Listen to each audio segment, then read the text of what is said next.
जय श्री राम एवरीवन। चलिए बेटा, हम लोग आ गए हैं आपके चैप्टर नंबर 2 के 5th पार्ट पे। बरोबर, यहां पे हमको समझना है एक स्पेशल इंपॉर्टेंट आइटम जिसका नाम है कंपनी। मेरे बच्चे, ये टॉपिक इतना इंपॉर्टेंट है कि ये इस क्लास के लिए नहीं, आपके भविष्य के लिए आगे में जितने भी स्टडीज करोगे ये टर्म्स बार बार आएगा। क्लियर? टर्म का नाम क्या है मेरे बच्चे? कंपनी। कॉमर्स वाले हर बच्चे के दिमाग में कंपनी का कॉन्सेप्ट क्लियर होना चाहिए। आप कोई सी भी क्लास में पढ़ रहे हो, कॉन्सेप्ट तो एक ही होगा और वो चीज आपके दिमाग में 100% क्लियर होनी चाहिए। तो इस पर्टिकुलर टॉपिक को हम 4 पार्ट में कवर करेंगे। फर्स्ट पार्ट में लेंगे मेरे बच्चे मीनिंग, फीचर, एडवांटेज और डिसएडवांटेज या लिमिटेशन। सेकंड पार्ट में कवर करेंगे types of company. Third part में हमको कवर करना है मेरे बच्चे important documents relating to a company, और फोर्थ पार्ट में इनकॉर्पोरेशन ऑफ कंपनी। तो ये 4 वीडियोस में ये चीज कवर होगी। वीडियो थोड़ी लंबी होगी बट केयरफुली देखना, ढेर सारी बातें आपको क्लियर होंगी, ढेर सारी चीजें आपको समझने को मिलेंगी। बरोबर, चलिए स्टार्ट करते हैं। बात करेंगे बेटा कंपनी का। इसके लिए एक काम करते हैं, एक छोटा सा एग्जांपल एक छोटे से डायग्राम के साथ समझने की कोशिश करते हैं। मैंने यहां पे लिया मिस्टर राम। राम के पास बहुत बेहतरीन बिजनेस आइडिया है, बहुत बेहतरीन बिजनेस आइडिया, और इस बिजनेस से वो एक अपना बिजनेस, इस आइडिया के साथ वो अपना एक बिजनेस चलाना चाहता है। अब उसके साथ एक छोटा सा प्रॉब्लम है। प्रॉब्लम किस बात का है? फंड का, पैसे का प्रॉब्लम है। तो अब पैसे का जुगाड़, पैसे का अरेंजमेंट कहां से हो?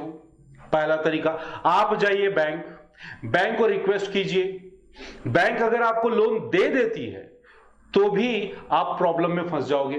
प्रॉब्लम क्या है? हर साल आपको ब्याज, इंटरेस्ट देना है। प्रॉफिट हुआ इंटरेस्ट दोगे, नहीं हुआ तो भी दोगे। तो आपने तो बिना पैसे कमाए, बिना बिजनेस स्टार्ट किए अपने ऊपर एक लायबिलिटी डाल दी। बोलो हाँ या ना? प्रॉब्लमेटिक है। क्लियर मेरी बात? दूसरा तरीका क्या है? राम स्मार्टली पब्लिक के पास जाता है, पब्लिक को अप्रोच करता है, उनको समझाता है कि भाई साहब देखिए, एक पेपर लेके जाता है बेटा, एक पेपर में सारी चीजें डिटेल लिख के लेके जाता है। उस डिटेल को पब्लिक को दिखाता है और बताता है कि देखो मैंने ऐसा ऐसा बिजनेस आइडिया सोच रखा है। ठीक, आप एक काम करो, मुझे जरूरत है टोटल 10 लाख रुपए की, आप मुझे मात्र 10,000 रुपए दे दो। कितने? 10,000, और मेरी कंपनी के छोटे से हिस्से का मालिक बन जाओ, ओनर बन जाओ। पब्लिक आसानी से उसको 10,000 रुपए दे देगी, और ऐसा राम ढेर सारे लोगों के साथ पैसा लेगा और वो सारे पैसे को डालेगा कहां? बिजनेस में। बरोबर मेरी बात? Getting a point? अब सवाल यह है कि इन्होंने पैसा दे दिया, उसके बदले में इनको क्या मिलेगा?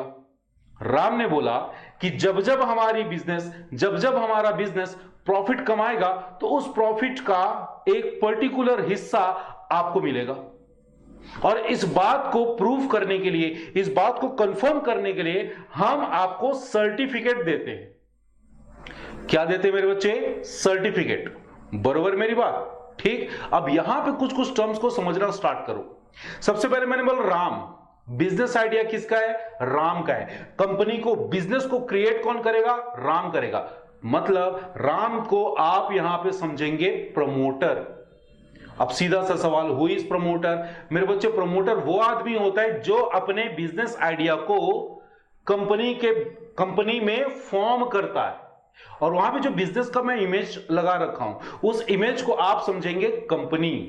बात समझ में आ रही है? यहां पे जो ढेर सारे पब्लिक की बात चल रही थी, ये सारी पब्लिक क्या हो जाएगी? शेयर होल्डर हो जाएगी। क्यों शेयर होल्डर? शेयर होल्डर मतलब हिस्सेदार। उस कंपनी के छोटे छोटे पार्ट के ये सारे मालिक हैं, सारे ओनर हैं, तो ये सारे क्या कहलाएंगे? Share holder.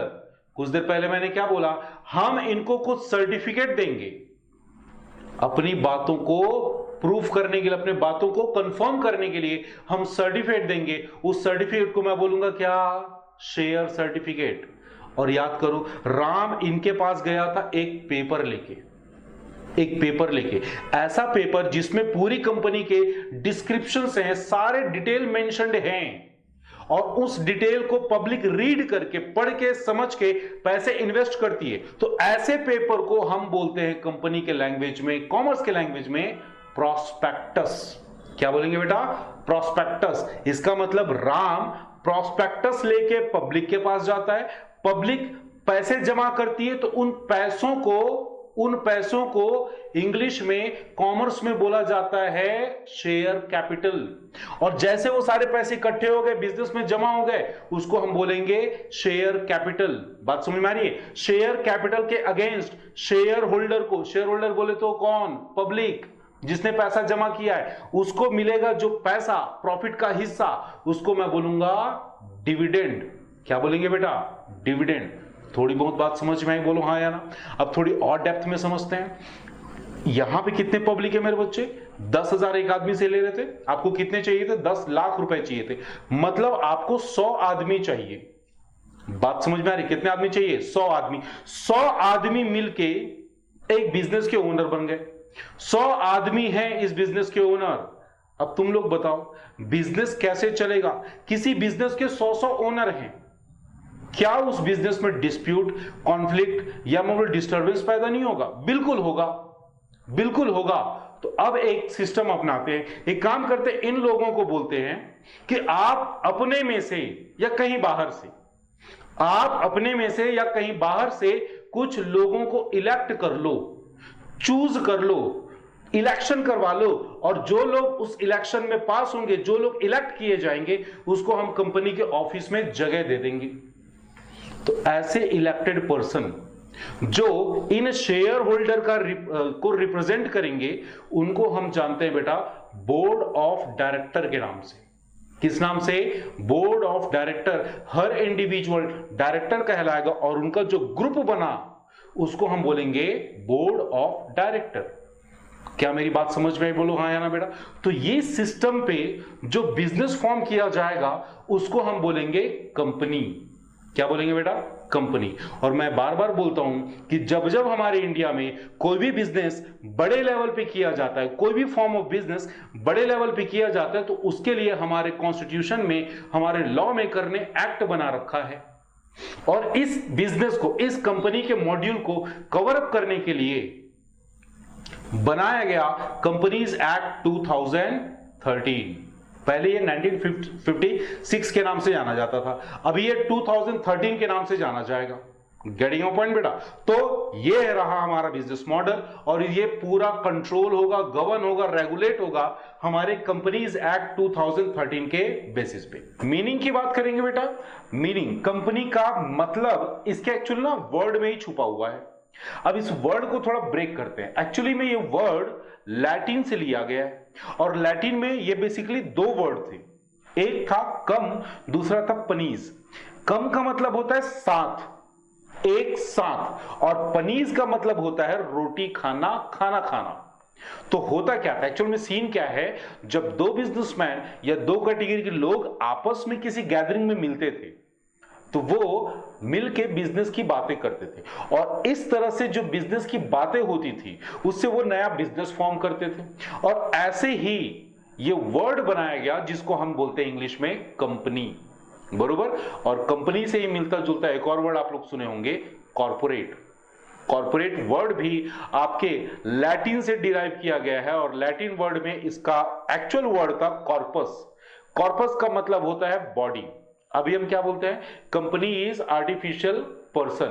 तो कॉर्पस का मतलब पहले बॉडी होता था।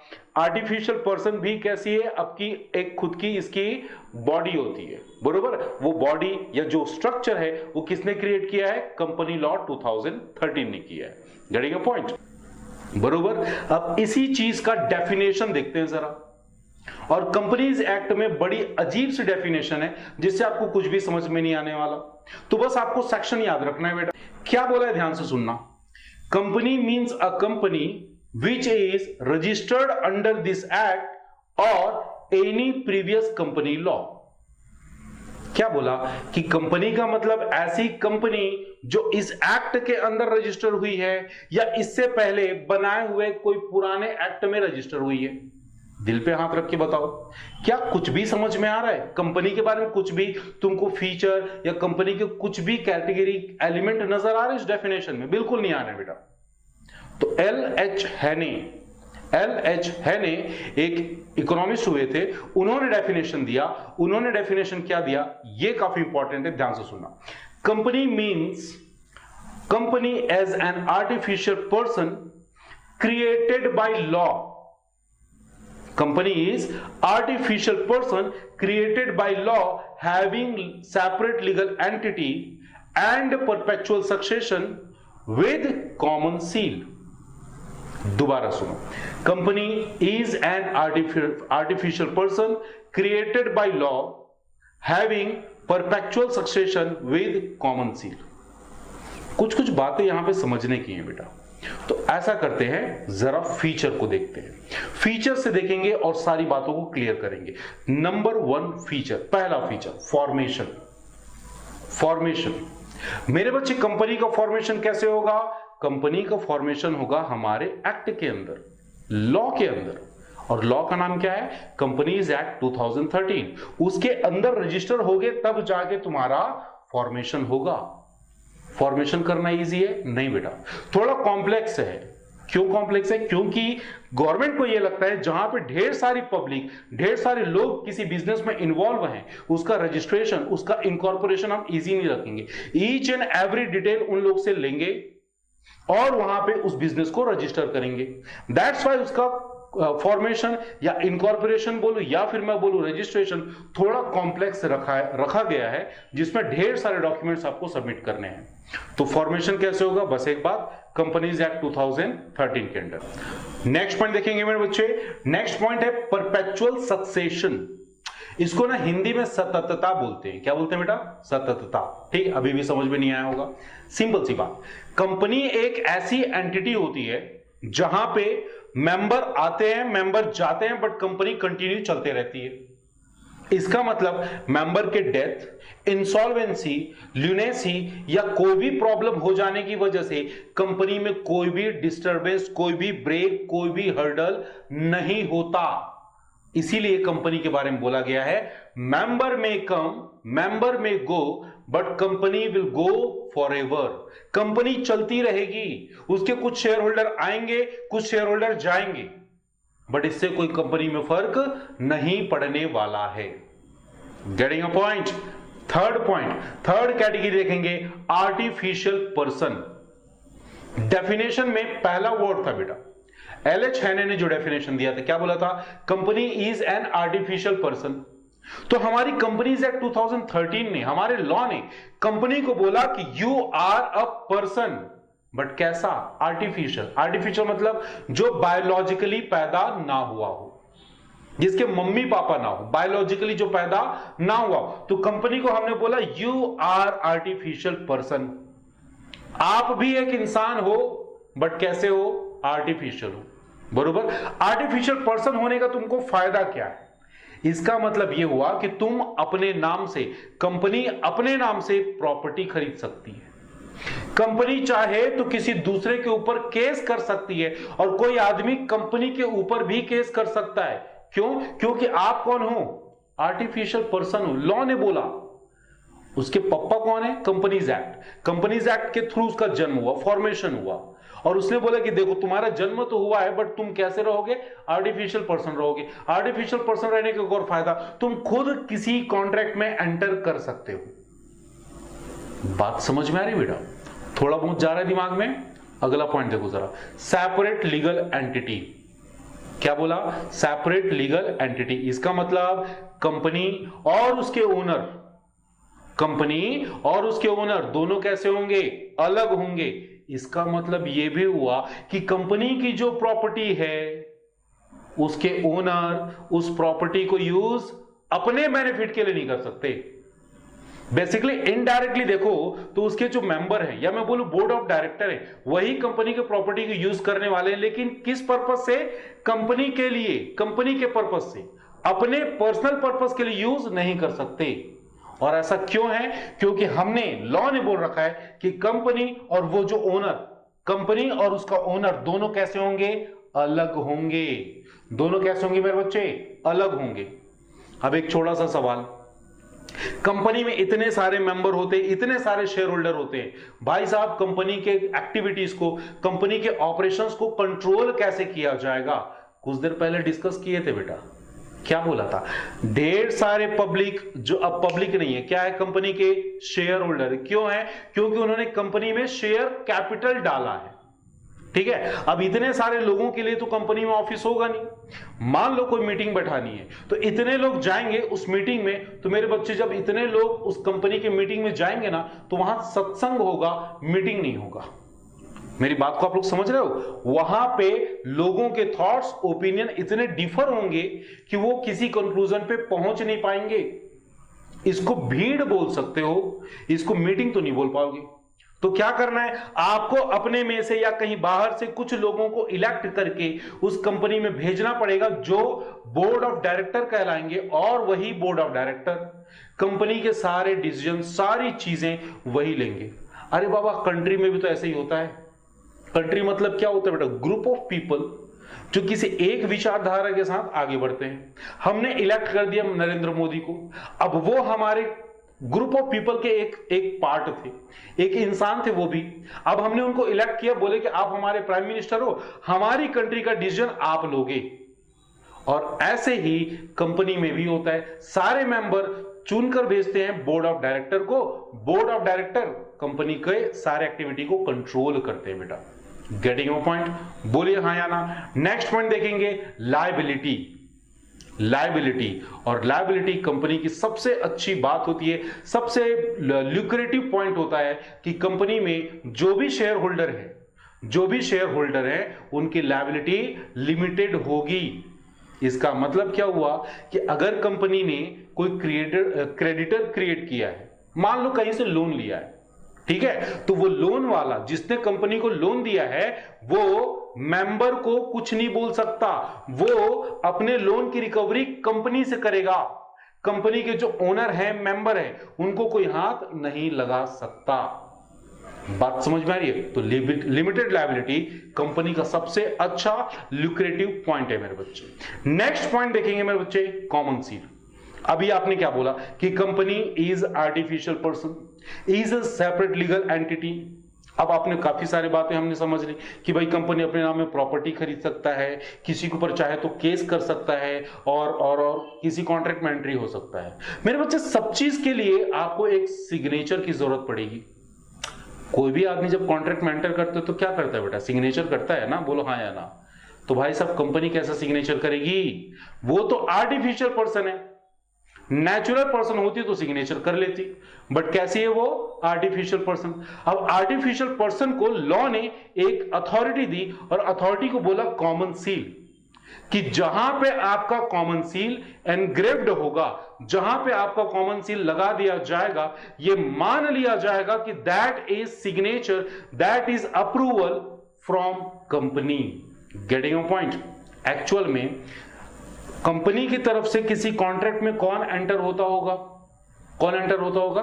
Board of director. कंपनी के लिए कौन एक्टिविटी, कौन काम कर रहा है बेटा? बोर्ड ऑफ डायरेक्टर काम कर रहा है। तो बोर्ड ऑफ डायरेक्टर कोई भी काम कर रहे हैं, और अगर उसमें कंपनी की कॉमन सील या मैं बोलूं कंपनी का सिग्नेचर नहीं है, तो वो ऑथराइज्ड नहीं माना जाएगा। Getting a point? बोलो हाँ या ना बेटा। अगला पॉइंट देखते हैं। नेक्स्ट पॉइंट देखते हैं, रिस्क बेयरिंग। रिस्क बेयरिंग, यहां पे जो कंपनी के मेंबर होंगे, जो कंपनी के शेयर होल्डर होंगे, उनकी लायबिलिटी हमने क्या बोला? लिमिटेड होगा। इसका मतलब समझिए आप लोग क्या होता है। फॉर एग्जांपल, कंपनी के शेयर होल्डर ने शेयर सब्सक्राइब किया 500 शेयर 100 रुपए के हिसाब से। मतलब पब्लिक ने कंपनी के 500 शेयर खरीदे, एक शेयर का भाव था 100 रुपए, तो टोटल सब्सक्रिप्शन अमाउंट कितना हो गया? 50,000 का। फॉर एग्जांपल, इसमें से लोगों ने 30,000 पे कर दिया है, तो जो मेंबर की लायबिलिटी है, जो मेंबर का रिस्क है, वो कितने रुपए का है? मात्र 20,000 का। कैसे? 50,000 देने थे, आपने सब्सक्राइब किया शेयर, आप खरीदने को रेडी हुए, 50,000 में 30,000 आप कंपनी में जमा कर चुके हो, तो आपके ऊपर मैक्सिमम रिस्क कितने रुपए का आएगा? केवल 20,000 का। बात समझ में आ रही बेटा? तो इसको हम बोलेंगे risk bearing. Is that clear? चले आगे बेटा। आगे में देखेंगे जरा बेटा। अगला पॉइंट है हमारा एडवांटेज ऑफ कंपनी, मतलब कंपनी बनाने के हमको क्या क्या फायदे मिलने वाले। तुम लोग सोचो, कुछ देर पहले हम एक स्पेशल पॉइंट डिस्कस कर रहे थे और क्या बोल रहे थे, लिमिटेड लायबिलिटी। तो फर्स्ट पॉइंट क्या होगा मेरा, लिमिटेड लायबिलिटी। लिमिटेड लायबिलिटी का मतलब क्या हुआ कि आपको जितने पैसे शेयर सब्सक्रिप्शन की वजह से देने हैं, मतलब जितने रुपए का आपने शेयर खरीदा है, आपकी पैसे, आपकी लायबिलिटी केवल उतने रुपए तक की ही होगी, उससे ज्यादा आपको पे करने की जरूरत नहीं है। तो ये सबसे अच्छा, सबसे क्या बोलना चाहिए, लुक्रेटिव एडवांटेज है बेटा। दूसरा है transfer of interest. Transfer of interest, या इंटरेस्ट की जगह ना आप लिख सकते हो ओनरशिप। आप कंपनी का जब शेयर खरीदे तो आप क्या बन गए थे, कंपनी के ओनर बन गए थे, बरोबर। छोटे से हिस्से के सही, लेकिन ओनर तो बन गए थे ना। फॉर एग्जाम्पल आपको लगता है कि भाई कंपनी में लॉस होने वाला है, या कंपनी में, इस कंपनी का मालिक आपको, इस कंपनी का शेयर होल्डर आपको नहीं बनना है, आप आसानी से अपने शेयर्स किसी दूसरे के पास बेचो और उस कंपनी से बाहर निकल जाओ, कोई प्रॉब्लम नहीं है, कोई प्रॉब्लम नहीं है। इसका मतलब कंपनी में जो शेयर्स होते हैं, जो ओनरशिप होती है, उसको आसानी से ट्रांसफर किया जा सकता है। नेक्स्ट है परपेचुअल एग्जिस्टेंस। मतलब क्या हुआ कि अब कंपनी किसी मेंबर के ऊपर डिपेंडेंट नहीं होगी। कोई मेंबर आएगा, कोई मेंबर जाएगा, कोई मेंबर की डेथ होगी, कोई मेंबर नया घुस जाएगा, कोई फर्क नहीं पड़ता, कंपनी जैसे चल रही थी वैसे ही चलते रहेगी। अगला है मेरे बच्चे स्कोप फॉर एक्सपेंशन। मतलब कंपनी में कितना ज्यादा एक्सपेंशन का स्कोप होता है। हमने बोला company is artificial person, company अपने नाम से कॉन्ट्रैक्ट कर सकती है, कंपनी अपने तरफ से किसी पे केस कर सकती है। तो बेटा क्या कंपनी बैंक से लोन नहीं ले सकती? ले सकती है। क्या कंपनी पब्लिक से फंड रेज नहीं कर सकती? कर सकती है। और इस वजह से जहां फंड की बात होती है, कंपनी इजीली बैंक लोन और पब्लिक से फंड रेज करके अपना एक्सपेंशन आसानी से कर सकती है। तो कंपनी बनाने के एक और फायदा ये हो गया। अगला है professional management. Professional management, company से पहले जितने भी फॉर्म ऑफ बिजनेस पढ़े उसमें मेंबर में लिमिटेशन होता था बेटा। या तो मेंबर एक है, सोल प्रोप्राइटर, पार्टनरशिप है, कुछ लोग मिलकर कर रहे हैं, एचयूएफ है, एक फैमिली के अंदर बिजनेस चल रहा है, कोऑपरेटिव सोसाइटी एक ही गोल के साथ, एक ही ऑब्जेक्ट के साथ जुड़े हुए लोगों का ग्रुप था। कंपनी ऐसी नहीं होती बेटा। कंपनी में कोई भी आदमी आ सकता है और वही आदमी कंपनी के मैनेजमेंट में, कंपनी के ऑपरेशन में इन्वॉल्व होगा जो क्वालिफाइड, स्किल, टैलेंटेड होगा, प्रोफेशनल होगा। इसका मतलब कंपनी का मैनेजमेंट ज्यादा अच्छा प्रोफेशनल होने वाला है, ज्यादा अच्छे तरीके से सिस्टमेटिक वे पे आगे काम चलने वाला है। तो कुछ बातें हमने एडवांटेज की और जहां जहां एडवांटेज वहां वहां लिमिटेशन। तो लिमिटेशन भी सुनते हैं और लिमिटेशन भी जानते हैं बेटा कि क्या प्रॉब्लम है कंपनी के साथ, क्या लिमिटेशन है, किस वजह से लोग कंपनी के लिए ज्यादा अट्रैक्ट नहीं हो पाते। कुछ रीजंस है। सबसे पहला कॉम्प्लेक्सिटी इन फॉर्मेशन। पहले बोला था ना, कंपनी काफी बड़े लेवल की बिजनेस को हैंडल करने के लिए, बड़े लेवल पे ऑपरेट करने के लिए कंपनी फॉर्म किया जाता है और इसके लिए आपको ढेर सारे रेगुलेशन, स्पेशली कंपनीज एक्ट में जो मेंशन किए हैं वो वाले, और ढेर सारे डॉक्यूमेंटेशन करने पड़ते हैं। तो इसका प्रोसेस थोड़ा लेंदी हो जाता है, कॉम्प्लेक्स हो जाता है। दैट्स व्हाई लोग इस पे ज्यादा इंटरेस्ट नहीं शो कर पाते। अगला है lack of secrecy. Companies act ने कंपनी को क्या बोला, कंपनीज एक्ट 2013 ने कंपनीज को स्पेशली मेंशन करके रखा है कि हर कंपनी को अपने बुक्स ऑफ अकाउंट्स किसी चार्टर्ड अकाउंटेंट के पास चेक करवाने होंगे, जिसको हम ऑडिट बोलते हैं बेटा। बात समझ में आ रही है? एंड आपको अपना annual report, annual financial statement public domain में डिस्क्लोज करना होगा। सर ऐसा क्यों है? क्योंकि मेरे बच्चे आपकी कंपनी के साथ केवल उसके बोर्ड ऑफ डायरेक्टर नहीं जुड़े हैं, वो सारे लोग भी जुड़े हैं जिन्होंने कंपनी में पैसे लगाए हैं, जिसको आप शेयर होल्डर बोलते हो। तो उनके नॉलेज के लिए, उनको इन्फॉर्म करने के लिए आपको अपना financial statement reports public domain में डिस्क्लोज करना होगा। और जैसे ही तुम अपने डॉक्यूमेंट डिस्क्लोज करोगे, आपके बिजनेस के ऑपरेशन, आपके बिजनेस की एक्टिविटी पब्लिक में ओपन हो जाएगी। बताओ जरा, सीक्रेसी रह पाएगा? नहीं रह पाएगा। तो एक पॉइंट ये है lack of secrecy, lack of secrecy. अगला है न्यूमेरियस रेगुलेशन, जिसको हमने पहले ही बोला बेटा, आपको ढेर सारे रिपोर्ट सबमिट करने हैं, आपको ढेर सारे कॉम्प्लेक्सिटीज को फॉलो करना है, ऑडिट रिपोर्ट बनानी है, डॉक्यूमेंट सबमिट करने हैं। तो इन सारे वजह से थोड़ा सा आपका जो कंपनी फॉर्मेशन है वो डिले हो जाता है और कई बार लोग अपना डिसीजन चेंज कर देते हैं बेटा, क्योंकि रेगुलेशन काफी ज्यादा है। सेबी का भी रेगुलेशन आता है, security exchange board of India, तो ये सारे रेगुलेशन इसके साथ लग जाते हैं। नेक्स्ट है डिले इन डिसीजन मेकिंग। मेरे बच्चे सीधी बात क्या है, जहां पे कंपनी की अथॉरिटी या कोई ऐसा सिस्टम जहां पे ज्यादा लोग इन्वॉल्व हैं, वहां पे डिसीजन ऑन द स्पॉट जल्दी नहीं हो पाता। क्यों? क्योंकि जितने ज्यादा लोग इन्वॉल्व होंगे उनके उतने ज्यादा थॉट प्रोसेस होंगे, उनका उतना ज्यादा थिंकिंग होगा, तो वो अपनी थिंकिंग के हिसाब से काम करने के लिए अलग अलग वे पे काम करेंगे और इसकी वजह से आपका डिसीजन क्या हो जाएगा, डिले हो जाएगा। अगला है ओलिगार्किक मैनेजमेंट। ओलिगार्किक मैनेजमेंट का मतलब होता है बेटा कि मैनेजमेंट का कुछ हाथों में होना, गिने चुने लोगों के हाथों में होना। आपने तो इतने सारे मेंबर का एक लीडर या मालूम उनके लीडर का एक ग्रुप बना दिया जिसको आपने बोला बोर्ड ऑफ डायरेक्टर। मेरे बच्चे ऐसा नहीं हो सकता क्या कि बोर्ड ऑफ डायरेक्टर कुछ गलत काम करे या अपने पर्सनल एडवांटेज के लिए काम करे? हो सकता है कि नहीं? जैसे आप अपने एरिया में नेता लोग को चुन के भेजते हो, क्या लगता है जितने प्रॉमिस उन्होंने वोट के टाइम किया था क्या उतने प्रॉमिस वो फुलफिल करते हैं? नहीं करते। एग्जैक्टली सेम चीज कंपनी में भी तो हो सकती है। बात समझ आ रही है? तो जो ओलिगार्किक मैनेजमेंट है उसके एक डिसएडवांटेज हो जाते हैं। क्लियर? लास्ट वाला conflict of interest. Conflict of interest कई बार बोल चुका बेटा मैं कि जहां घर में 4 बर्तन होंगे आपस में टकराएंगे, और ये तो कंपनी है। कंपनी में कितने मेंबर हैं हमको नहीं पता बेटा, काफी सारे हैं, काफी सारे हैं। क्लियर? तो जब इतने सारे मेंबर के साथ आप काम आगे बढ़ाओगे तो इंटरेस्ट का कॉन्फ्लिक्ट होना कंफर्म है। कंफर्म नहीं तो मोस्ट प्रोबेबल है बेटा।